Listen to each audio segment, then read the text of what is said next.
خلاص الاستعدادات دلوقتي لازم يعني كله بقى يركز، حتى الجماهير. انت كمشجع زملكاوي في دور عليك ان انت خلاص مفيش انتقاد بقى، ولا لمصطفى شلبي ولا مش عارف لجوميز، لا، المباراة دي خلاص مش محتاجة دلوقتي غير دعم.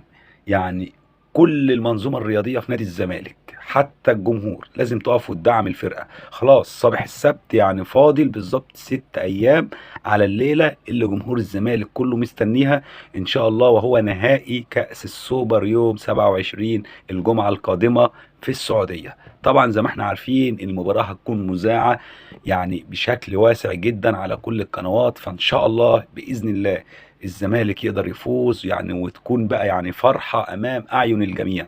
طبعا قناة بين سبورت المفتوحة أعلنت بشكل رسمي إذاعة المباراة السوبر الافريقي بين الزمالك والاهلي، واللي هيعلق على المباراه حسام الشوالي. ايضا ام بي سي مصر اعلنت خلاص رسميا انها هتذيع ماتش السوبر الافريقي بين الزمالك والاهلي الجمعه القادمه، وباذن الله باذن الله يعني تكون البطولة من نصيبنا، وربنا يعني يعوض جمهور الزمالك بقى عن نهائي القرن اللي كل جمهور الزمالك يعني نام ليلة حزينة، وطبعا هم ناموا ليلة سعيدة. ولكن بإذن الله بإذن الله ربنا موجود، ربنا موجود، ونادي الزمالك بإذن الله بإذن الله. وافتكروا هذا الفيديو، الزمالك هيكون بطلا للسوبر الافريقي يوم 27 باذن الله باذن الله، وبمجهود لعيبته وبالعرق وبالجهد، مش بالفلوس والرشاوي والاتحادات وتركي الشيخ. ان شاء الله الزمالك بمجهوده هيكون بطل هذه البطوله.